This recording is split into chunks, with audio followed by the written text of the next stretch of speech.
Sundar C எடுக்கிறாரு அப்படின்னோடனே அவர் கமர்ஷியலாக ஒரு மிகப்பெரிய சக்ஸஸ்ஃபுல்லான டேரக்டர். ஆனால் இந்த ப்ராஜெக்ட் சுந்தர் சி எடுக்கிறாரா, சுந்தர் சி சரியா இருப்பாரான்னு இந்த ஜென்ரேஷன் பசங்க கொஞ்சம் அவர் அண்டர் எஸ்டிமேட் பண்ணுறாங்களோ, சோஷியல் மீடியாவில் எழுதுறத வச்சு சொல்கிறேன். ஆமாங்க, அவங்களுக்கு தெரியாது இல்லை அவருடைய வெற்றி என்ன. இன்றைக்கும் வந்து சுந்தர் சி படத்தில் இருக்கிற காமெடி வேறு எந்த படத்தில் இருக்குது சொல்லுங்கள். அதான் ஒரு படம் வந்து எல்லாமும் இருக்கணும் அப்படின்னா நீங்கள் சுந்தர் சி படத்தை போய் பார்த்தா போதும். ஜாலியாக இருக்கும், குடும்பத்தோடு போகலாம். அதே மாதிரி வந்து இன்றைக்கி இருக்கிற யூத்து கூட ரசிக்கிற அளவுக்கு படத்தில் நிறைய விஷயங்கள் வச்சுருப்பாரு.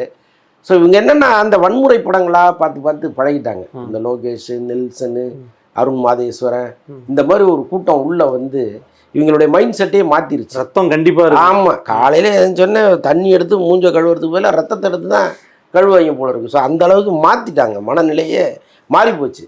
அப்போ சுந்தர் சி அவன் வந்து கொஞ்சம் டவுன் பண்ணி தானே பார்ப்பான், இவரெல்லாம் என்ன படம் பண்ண போகிறாரு அப்படின்னு தானே பார்ப்பான். ஆனால் இது இப்படி ஒரு சமூகத்தை இப்படியே வேற ஒரு திசைக்கு கொண்டு போன அந்த கூட்டம் இருக்குல்ல, அந்த மொத்த கூட்டத்தையும் திருப்பி இழுத்துட்டு வர வேண்டிய கடமை இங்கே பல இயக்குநர்களுக்கு இருக்குது.